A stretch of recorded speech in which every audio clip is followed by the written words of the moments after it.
Assalamualaikum warahmatullahi wabarakatuh. Alhamdulillahi rabbil alamin. Assalatu wassalamu ala asyrafil anbiya'i wal mursalin Muhammadin wa ala alihi wa sahbihi ajma'in. Amma ba'd. Bapak Ibu, saudara-saudara sekalian, segenap partisipan Golden Habit Forum rahimakumullah. Alhamdulillah, kita sudah memasuki episode yang ke-159 dan di ruang Zoom sudah hadir dari Papua hingga Sumatera, Papua, NTT, Sulawesi, Kalimantan, Jawa, Sumatera. Alhamdulillah sudah ada di ruang Zoom. Nah, ini merupakan sebuah kesyukuran, ya, forum ini ya tetap bisa berjalan hingga episode 159 dan mudah-mudahan ke depan masih tetap terus berjalan. Insya Allah di dalam episode ini ya, saya bersama Prof. Martino akan melakukan refleksi atas peristiwa penting yang baru saja kita lewati, yakni Idul Adha tahun 1445 Hijriah. Dan setiap tahun kita akan mengalami peristiwa ini, tetapi yang penting adalah bagaimana peristiwa-peristiwa penting itu memberikan bekas baik di dalam kehidupan kita. Artinya menjadi salah satu amalan yang semestinya akan memberikan pengaruh bagi kehidupan kita. Nah, saya mohon izin Prof duluan. Ya, sebenarnya kalau kita mengkaji tentang Idul Adha, ada sebuah peristiwa yang sangat penting ya di situ. Pelajaran yang seharusnya menjadi pelajaran kita bersama. Apa yang dilakukan oleh Nabiullah Ibrahim dan Nabiullah Ismail, sehingga peristiwa ini diabadikan dalam bentuk Idul Adha. Ini adalah sebenarnya sebuah ujian bagaimana keyakinan kita terhadap Allah. Nah, itu kita diberikan ujian. Nah, yang pertama adalah Nabiullah Ismail diberikan ujian yang luar biasa. Dalam As-Saffat ya, ayat 103 Allah berfirman, "Falamma balagha mahausaya qala ya bunayya inni ara fil manam anni al-bahuka fandur madza tara." Qal ya abatif al ma tu'mat satajiduni insyaallah minas sabirin. Maka ketika anak itu, maksudnya Ismail, sampai pada umur sanggup berusaha bersama Ibrahim, Ibrahim berkata, "Hai anakku, sesungguhnya aku bermimpi bahwa aku menyembelihmu. Maka pikirkanlah apa pendapatmu." Ismail menjawab, "Wahai bapakku, kerjakanlah apa yang diperintahkan kepadamu. Insya Allah engkau akan mendapatiku termasuk orang-orang yang sabar." Ini sebuah ujian keyakinan, ujian tauhid bagi Ismail, apa yang lebih dicintai, Allah atau nyawanya?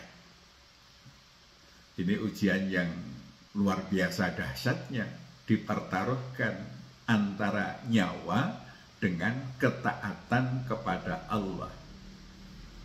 Ismail yakin betul bahwa Ibrahim bapaknya adalah seorang nabi, seorang rasul.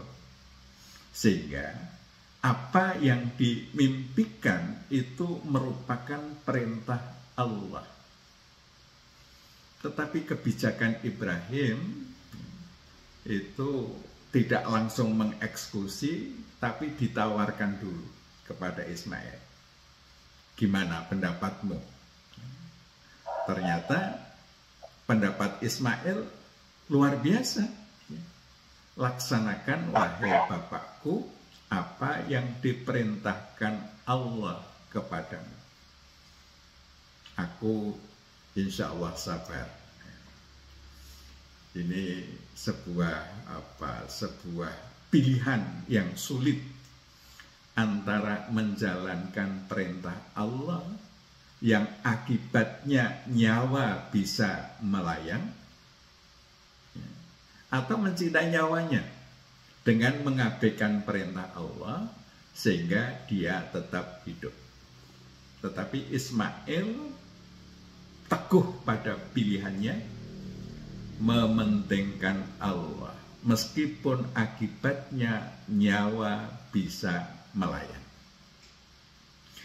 Nah, dalam kesempatan yang sama Ibrahim juga diberikan ujian.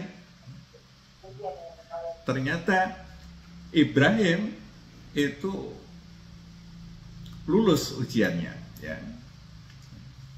Falamma aslama wa tallahu lil jabin. Maka betapa cintanya seorang bapak kepada anak, tapi karena Nabiullah Ibrahim yakin betul bahwa ini adalah perintah Allah, meskipun cintanya kepada Ismail luar biasa, tapi cintanya kepada Allah melebihi cintanya kepada Ismail. Maka Ismail kemudian dibaringkan dalam posisi siap untuk dieksekusi, disembelih. Falamma aslama wa tallahu lil jabin. Ya, posisinya sudah posisi siap disembelih. Ya. Maka Allah berfirman, wa nadainahu ayya Ibrahim. Dan kami seru dia, wahai Ibrahim, qad sadaqta ru'ya, engkau telah membenarkan mimpi itu. Ya. Inna kadzalika nazzil muhsinin. Sesungguhnya demikianlah kami memberikan balasan kepada orang-orang yang berbuat baik. Inna hadza lahwal bala'ul mubin wa fadainahu bidzibhin adzim.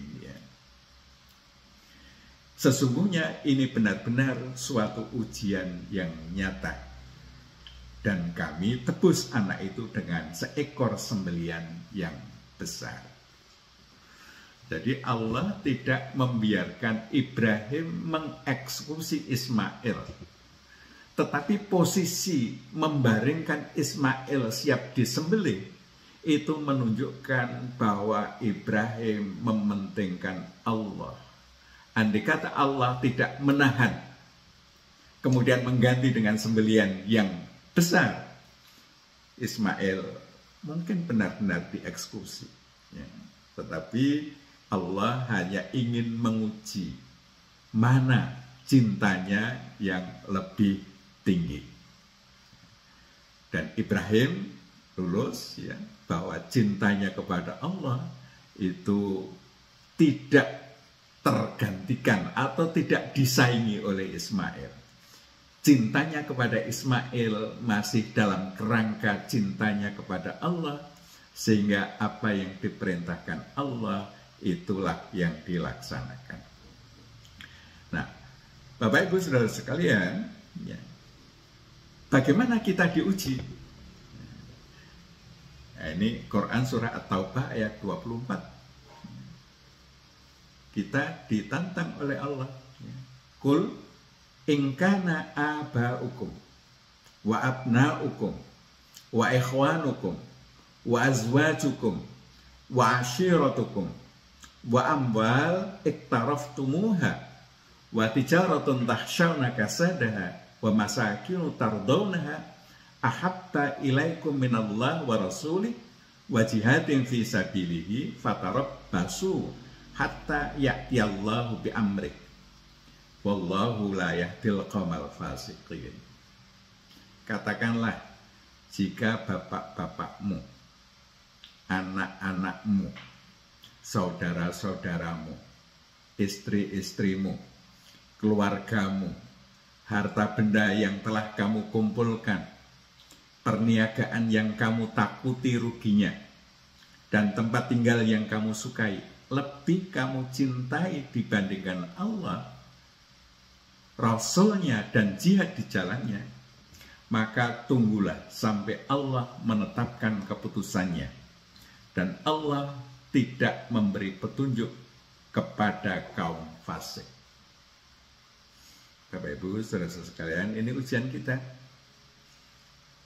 Cinta kita kepada Allah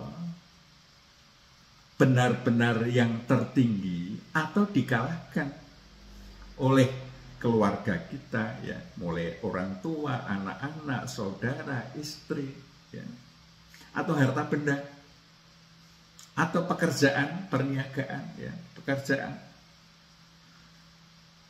Kalau semuanya itu mengalahkan Allah, ini berarti fatarabbasu, tunggulah Allah menetapkan keputusannya.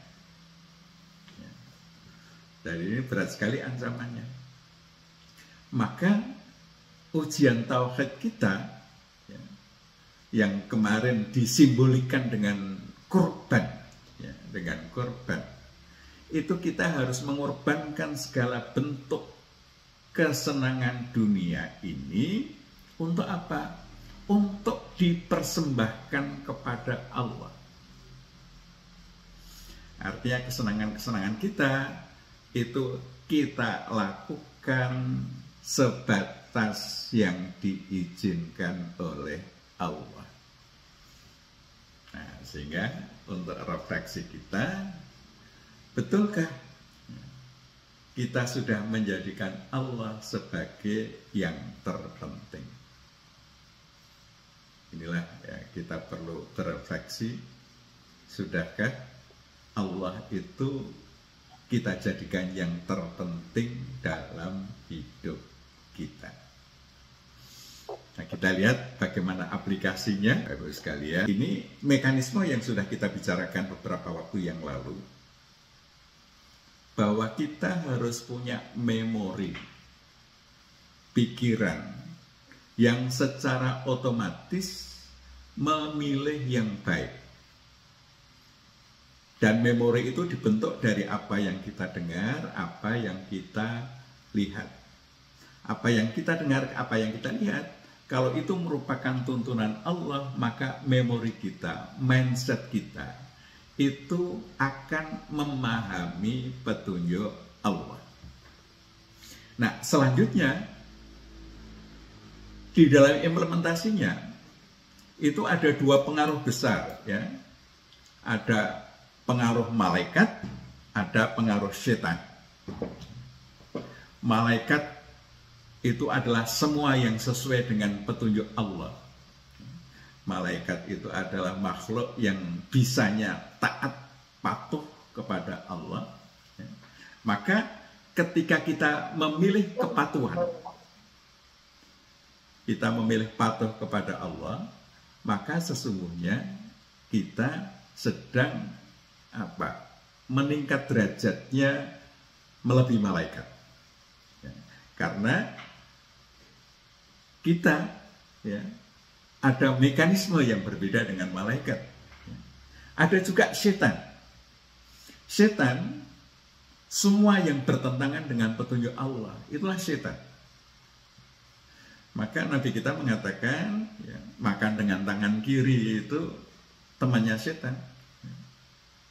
Karena apa? Nabi menuntunkan pakai tangan kanan, kok kita milih tangan kiri. Artinya bertentangan, itulah jalan setan. Maka ada pertimbangan-pertimbangan kita, apakah kita memilih jalan malaikat atau kita memilih jalan setan. Di dalam diri kita terjadi pertarungan karena kita punya syahwat. Ya. Jadi kita tidak bisa langsung mengeksekusi yang baik, tetapi ada pertarungan syahwat di dalam diri kita. Ya, di mana Allah berfirman, "Zuyyina lin-nasi hubbus syahwat minan nisa wal banin, ya, wal qanatiril muqantarati minadz-dzahabi wal fiddati wal khailil musawwamati wal an'am wal harth. Dzalika mata'ul hayatud dunya wallahu indahu husnul ma'ab." Ya. Ya, jadi syahwat terhadap wanita, anak, harta. Ya. Ini kita punya kesenangan di situ. Nah, inilah pertarungan kita di dalam menentukan jalan yang kita pilih, itu jalan malaikat atau jalan setan. Nah, ketika kita blank, tidak memahami petunjuk Allah, maka kita berada di dalam kegelapan, fi zulmin. Ya. Itu kalau kita memutuskan suatu perbuatan, kok tidak tahu ini baik atau buruk, ya, berarti kita berada di dalam kegelapan. Kita tidak diterangi oleh petunjuk Allah. Ya. Ini kuntu minadz-dzalimin, ya. Itu banyak keputusan-keputusan yang kita lakukan tanpa memahami petunjuk Allah. Itu kita berada di dalam kegelapan. Ya. Demikian juga kalau kita memutuskan sesuai jalan setan, kita berada di dalam kegelapan. Nah, akhirnya kita bertarung. Kita bisa memutuskan sesuai petunjuk Allah atau menyalahi petunjuk Allah. Maka kalau pertarungan ini kita menangkan, menjalani aktivitas sesuai petunjuk Allah, maka kita akan memiliki derajat lebih tinggi dari derajat malaikat. Tetapi kalau kita memilih, ya, aktivitas menyalahi petunjuk, menyalahi petunjuk Allah, berarti kita menjalani perilaku setan. Dan sepenuhnya kita diberikan wewenang untuk memilih, ya, syahwatnya itu sesuai petunjuk Allah atau menyalahi petunjuk Allah. Itulah istihad yang harus kita lakukan di dunia ini. Ya. Maka korban ini sesungguhnya merupakan komitmen untuk mengorbankan semua aktivitas yang menyalahi petunjuk Allah itu dibuang jauh-jauh, dan kita memilih aktivitas yang sesuai petunjuk Allah. Nah, mudah-mudahan Idul Korban ini, ya, yang disimbolisasikan dengan menyembelih hewan korban, ya, itu kita betul-betul mengorbankan jiwa raga kita untuk menjalani perintah Allah dengan sebaik-baiknya, sebagaimana dicontohkan Nabiullah Ibrahim dan Ismail, sesuatu yang paling disenangi dikorbankan. Nah, mudah-mudahan kita juga berhasil menerima tantangan Allah itu. Demikian Bapak Ibu sekalian, ya. Mudah-mudahan nanti Prof. Partino bisa memberikan perspektif yang lebih komprehensif. Assalamualaikum warahmatullahi wabarakatuh.